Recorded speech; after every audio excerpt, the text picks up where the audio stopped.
And then do you guys all see that? Yeah, I see it. Cool. Okay.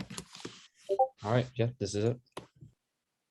Okay, so hi. Today we're going to be presenting our project, Routing to an Efficient Future. My name is Jackie, and my partners are Jet, Lucas, and RJ. The topic of this presentation is regarding the Unitrans service change proposal for the 2022 to the 2023 academic year. So for those of you who are not familiar with the Unitrans service change proposal, our local bus system at Davis is proposing changes to the bus routes. And in order to make the system more reliable, they are basically getting input from the community and asking what can they change. And so they've come up with 3 things, and these are the PQ route changes, the V-EX/V-LT route changes, and just overall improved service frequency for many stops. And the main selling point, for lack of a better term, was that by enforcing these changes, the PQ route users will be negatively affected by like about 4% of them, but everybody else, which is like the 96%, will greatly benefit. So if you would go to the next slide, these are kind of like a visual change or a visual description of like what is being changed. And you can see in the table on the right side that the different lines would be either the same or improved in like almost every aspect. And so the next slide is the problem. Why do we choose to cover this?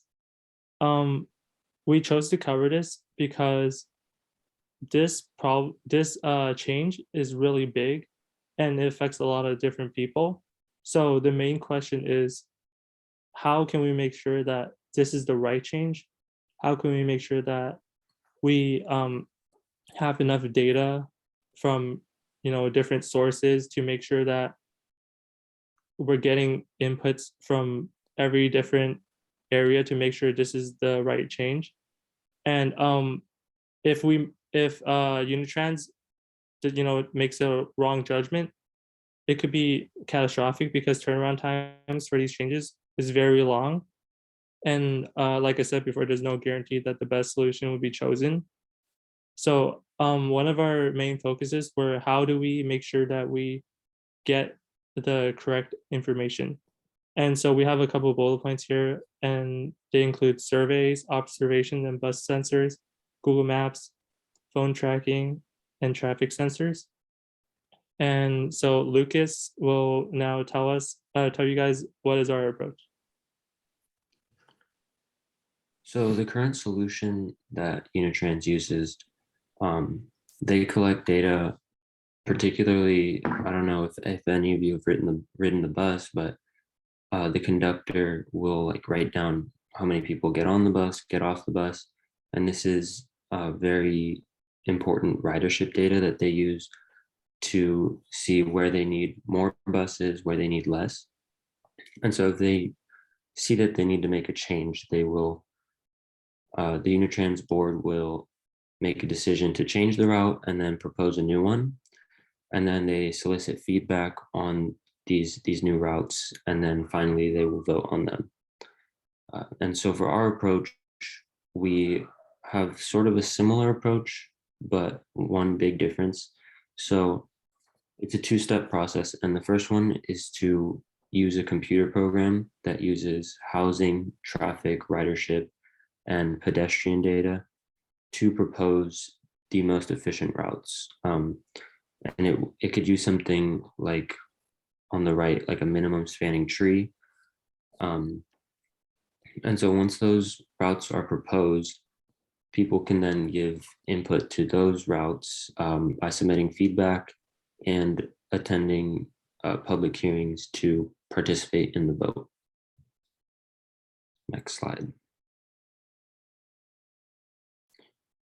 So one of the main questions we set out to answer with our approach was, how should the people's voice on this issue be incorporated into the decision.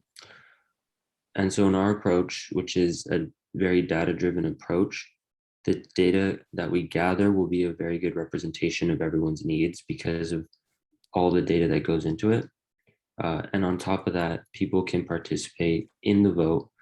And if they have a particularly strong opinion on it, this is a good way to show that in the public hearing.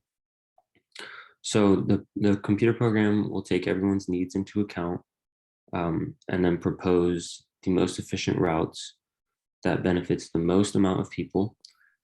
And this will depend on a function to score a path.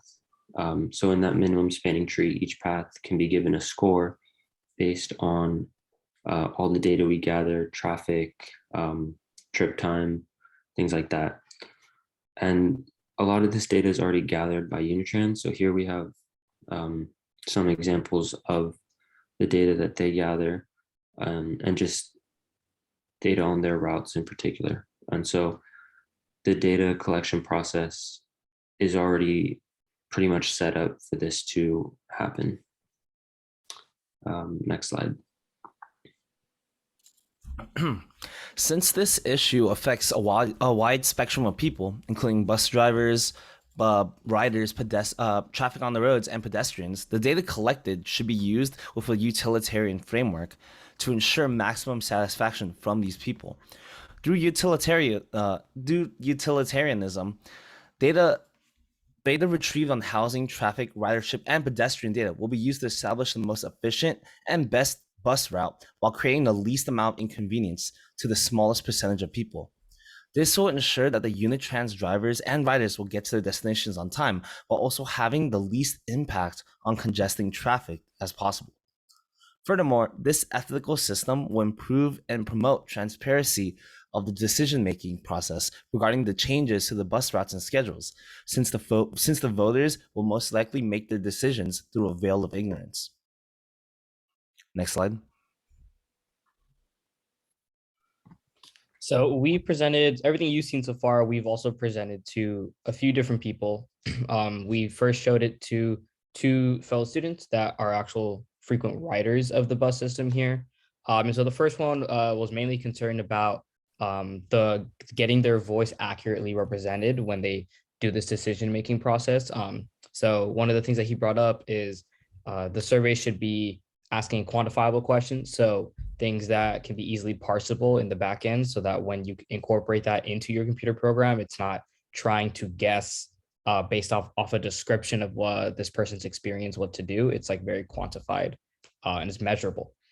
So that was his main concern. And then also they, after learning that this was a city council decision, not a UCD decision, their opinion was that it should be at least more involved within the school, or, you know, if the whole thing was done by the student body, that would be better. On the other hand, we had another student that actually said the opposite.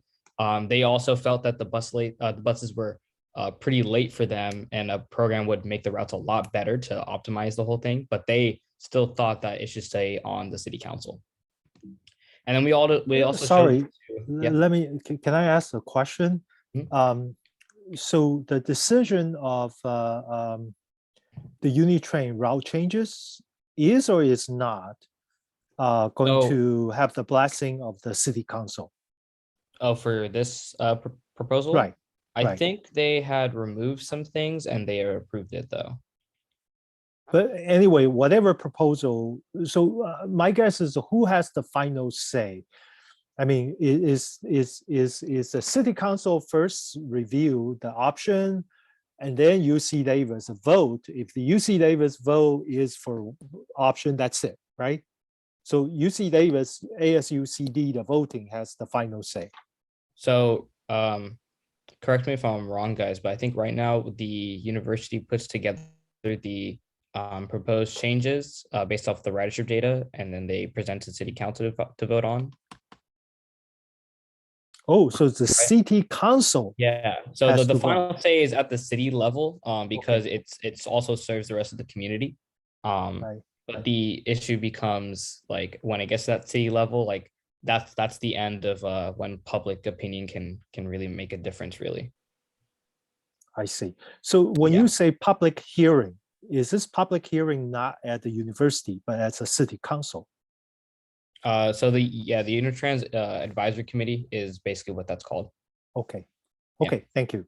And so the same feedback was also taken from bus drivers, because they actually drive the buses. They would probably know better than most of us, like what's going on with them and why they're always like late, or why the routes could be better. One of the things that was brought up was pretty important, was if you're going to have a computer program to make these decisions, it needs to also account for real world obstacles, because the city of Davis does have certain streets where there's low bridges and there's branches that could hit the gas tank, which is on top of the bus.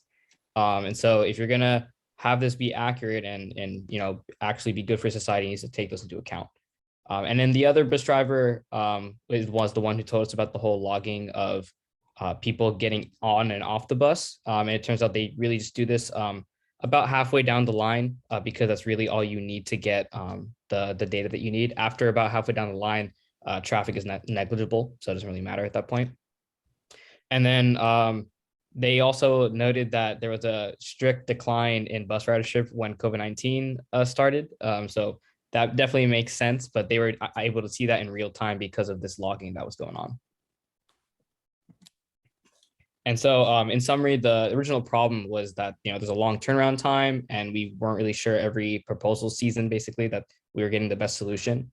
And so our solution with a computer program to find these best routes and propose them as changes, and then having a vote based on those changes, we think that would be very beneficial. There's a few pros and cons about this, of course. So you can definitely scale this. You have a large amount of data available to you, and that you can also process much quicker than with a human effort. But there is going to be you can't incorporate all the aspects of people's or how these changes will affect people onto those. And then when you have a democratic vote at the end, you can't have biases when certain more opinionated groups show up to vote versus others that don't. But we still would have a more improved transparency for the whole process. And we also think that scaling this to a larger area, or just scaling it to adapt to the changes of the city, would be much easier than what we're doing right now.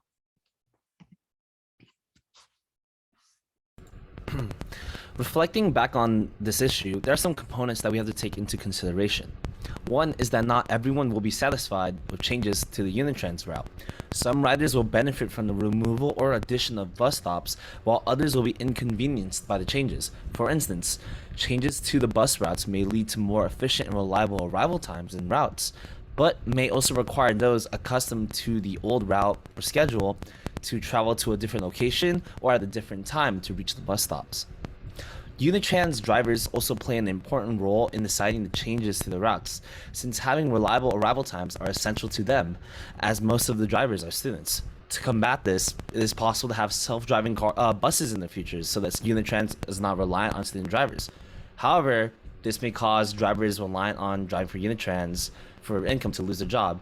Also, on top of this, they would also need programmers to program the routes as well. So it just creates more issues.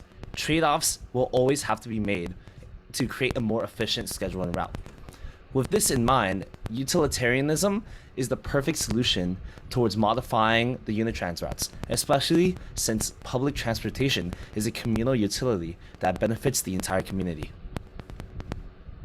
Thank you. Okay, thank you. I like the artistic design of your slide. They're really good. One of you must be really talented over there. Okay, so I have a couple important questions I want to ask you regarding what you have been targeting. I think these two questions are related to each other. So we're actually making a change. So this change, probably we're not going to touch the reroute for at least a couple years. Okay, let's just assuming we have this changes right now. Okay, my question is, do you think the society will or will not accept a more frequent changes to the route. So which means that if I change it every 3 months, so it means every 3 months, I'm actually going to make some change. Say I actually change the route as suggested, but after 3 months, I actually realize it's not that good. So I actually want to change it back or change to the other route. Do you think that is a good thing to have? By the way, I think the technology will help us to make the change, no problem. Our society, because IT, we can actually make a change. But the thing is that, do you think the community desire to have those changes? I think, well, just personally, like a lot of people check the transit app or Google Maps and they go off of those times because that's really the best that they can do. And some of them, like my roommate, for example, he knows that the time that he sees on Google Maps is not accurate. So he always shows up like 30 minutes before that. So I think if this guarantees that the routes are more on time and the system is working as expected, people will be more comfortable relying on those resources. And so they would probably be okay with more frequent changes because they know at least that those changes will be reflected on, information they can easily get. Right. I think you raise a very good point, Rachel. I would say that, I'm sorry, whoever wrote the Unitrain mobile apps, it's not working well. I feel we can do a better job because, I mean, to be honest, I'm a frequent Unitrain rider. I ride L from home to work and come home. I always ride Unitrain, so I know the tracking has been kind of hard for me. It's not on time, and sometimes they skip a bus, which is really frustrated. So sometimes I need to come to my class, so I usually take 1 or 2 bus earlier, just in case that they miss. This is one thing. I think the mobile app is definitely, we could do a good job. I feel that the mobile app is do a good job, then we can probably adopt more changes to let people utilize this better, even from the utilitarianism perspective. Okay, my second question is that in our community, we have not just all the rider, but we have a different group of rider.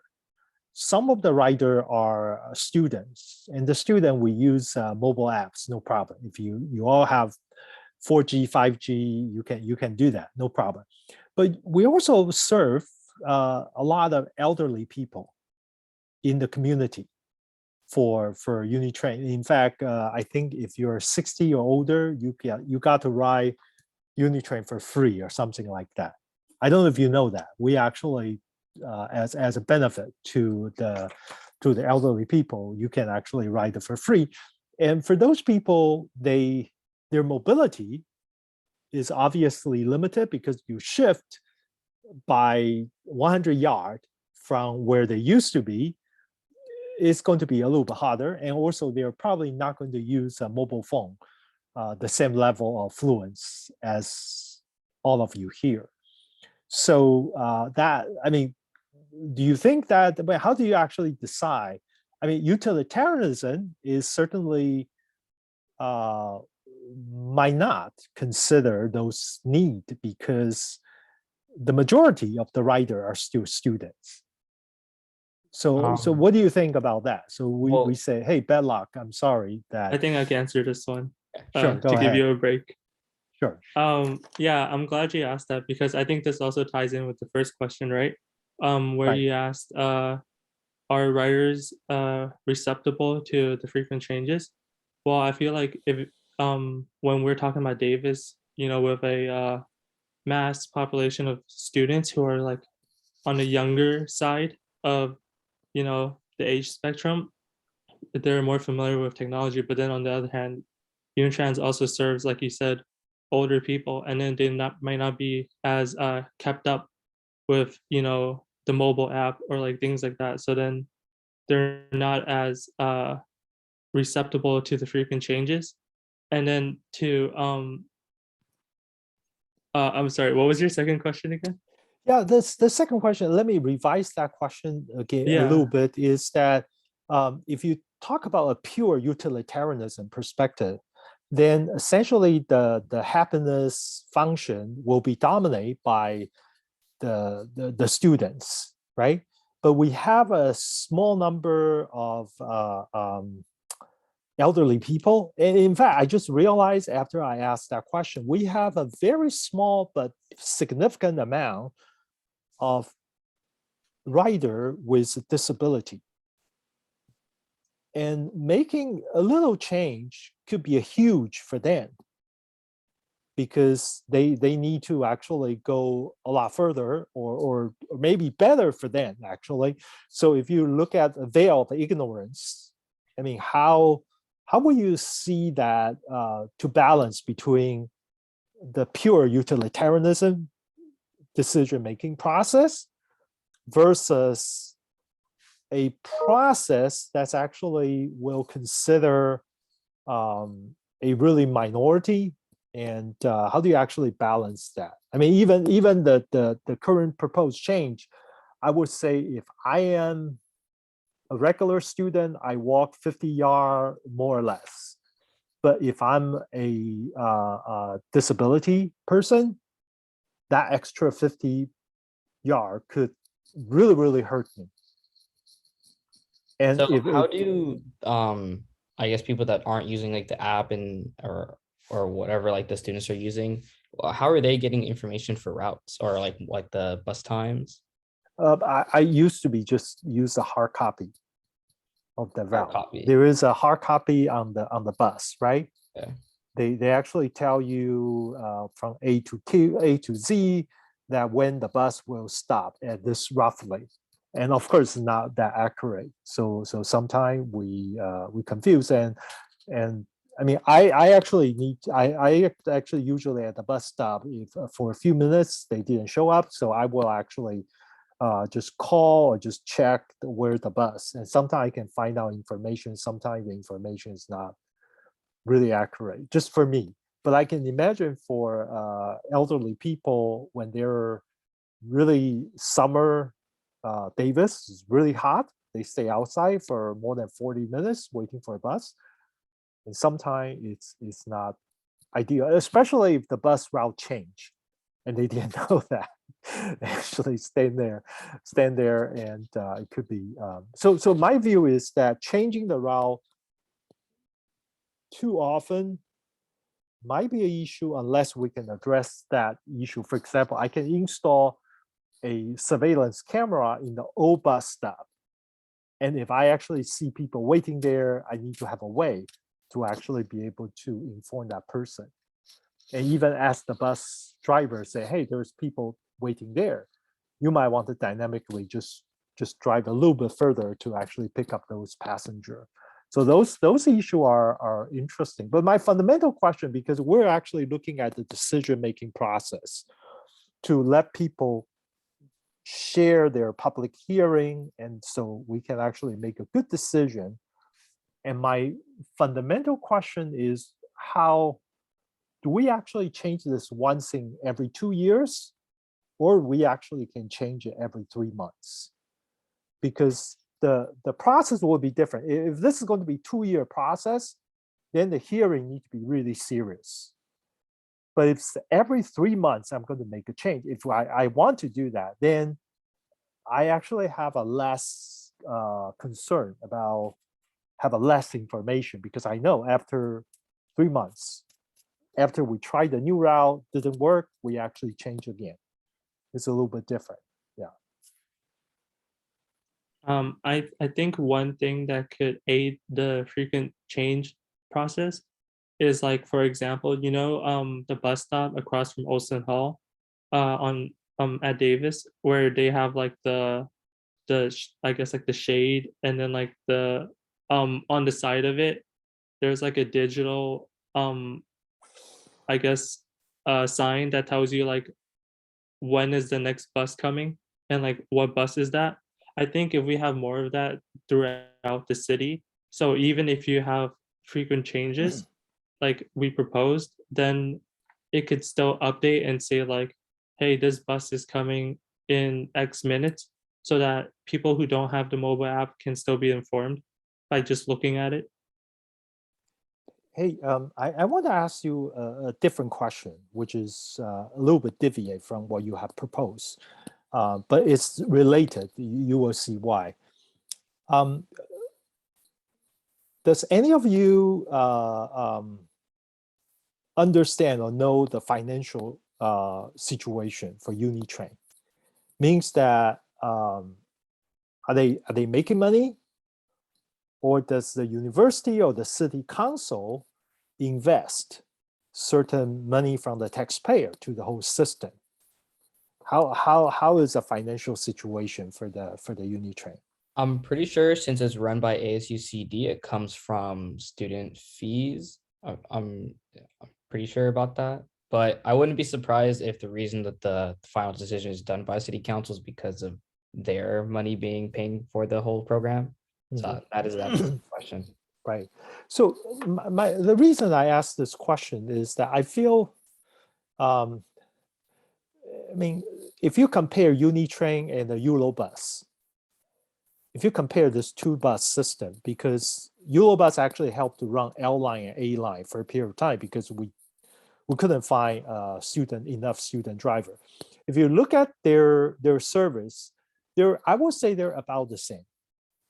Eurobus and Unitrain, the way they handle things, I feel they're very compatible with each other. But here is what I want to actually offer is that I feel Unitrain is a UC Davis student operate bus. I feel that as an academic environment, we should be more advanced than the commercial vehicle in terms of technology, use of the technology. I feel we're using a really traditional way of handling a lot of things. We have apps, but that's pretty much about it. I feel that there is a lot of things we can actually make the bus more enjoyable or actually fit better for the utilitarianism.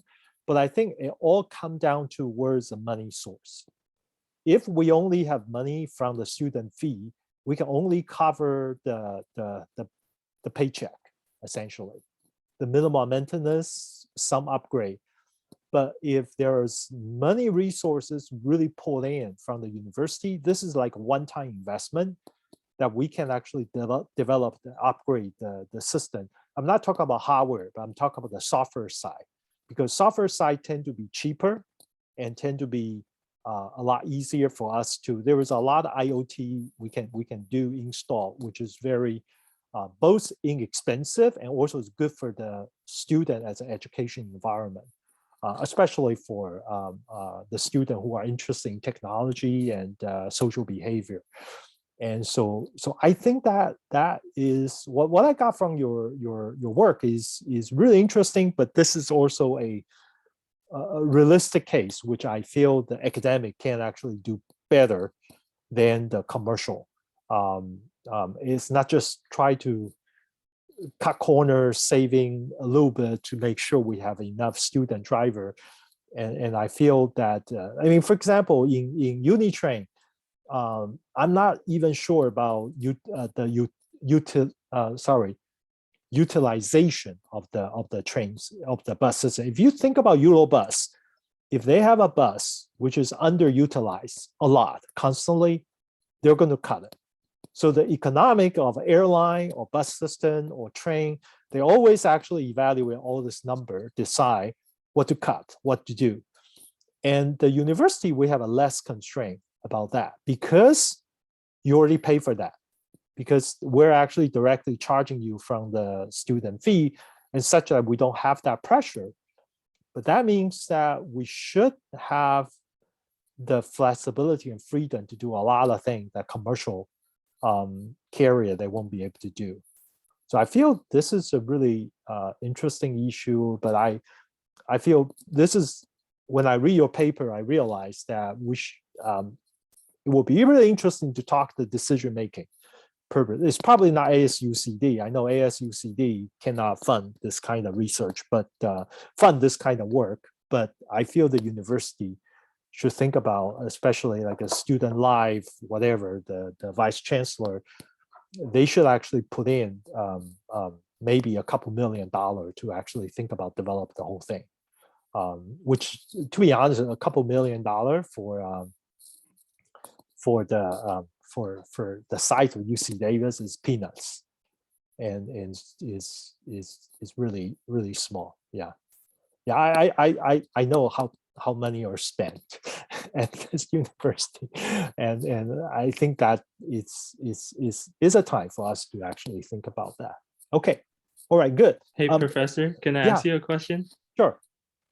Yeah. So I when you were talking about how that the university, since Unitrans is part of the university, and compared to the YOLO bus, we should be more I guess cutting edge, because we have the funds from the students. And do you think that we could implement on top of self-driving buses in future, along with making it fully electronic, because the school is pushing for to be carbon neutral? Do you think, like, because those two work hand in hand, right? A fully electronic bus and like just like the software side of the self-driving. Right. Yeah. I think there are 2 or 3 different steps of upgrade. The first upgrade is just upgrade the like things like mobile apps. It's actually easier with a small amount of hardware, but with mostly software. That's step 1. Step 2, as you said, is going to be electrics. Everything is going to be renewable energy, and that will be. I think that's definitely doable. It's not that hard because there are already a lot of bus system commercially that's actually already using renewable energy. So that just, we need to find funding to do that. I know there are some university, their bus system are all renewable energy right now.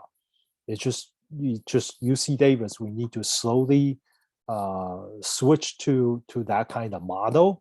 I think it will be getting cheaper and cheaper. Okay, it's not that expensive, renewable energy. But the third one, which is actually a major one, is self-driving. The bus is going to be self-driving.